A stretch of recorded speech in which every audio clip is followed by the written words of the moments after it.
When the policy wrote itself, South Africa's AI draft flop. In April 2026, the Department of Communications and Digital Technologies released the draft National AI Policy. It was ambitious, proposing a whole new system to govern AI in the country, a National AI Commission, an ethics board, a regulatory authority, an Ombudsperson, a safety institute, and even a fund to pay people harmed by AI. 16 days later, it was pulled. Journalists checking the references found something off. The policy cited academic journals that don't exist, and articles that were never published in the real journals listed.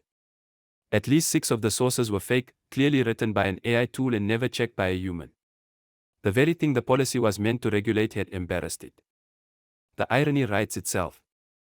A government trying to set rules for how others use AI got caught using AI carelessly in the very policy meant to do so. Accountability, transparency, human oversight, the policy's own principles failed at the point of its own production. There's also a practical lesson. If government is going to use AI to help draft documents, and it should, carefully, then officials need basic training in prompt engineering, how to ask the model properly, how to make it stick to real sources, and how to check every citation before the document leaves the office. Used well, AI is a powerful tool.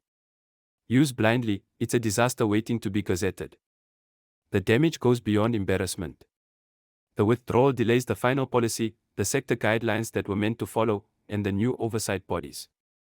Meanwhile, other countries are moving ahead. South African businesses are stuck working under a patchwork of older laws while the regulatory gap grows. The lesson is an old one. Tools are only as good as the people using them. A policy can talk a big game about ethics and oversight, but if the drafters can't spot a fake citation and cabinet waves it through anyway, the document loses its authority before the debate even starts. South Africa will write this policy again. The real question is whether the second draft will meet the standards the first one tried to set for everyone else. There's a famous AI research paper called Attention is All You Need, the breakthrough that made tools like ChatGPT possible. The drafters seem to have missed both meanings. Turns out, attention is all you need. For more South African AI news, subscribe and visit The Wall News.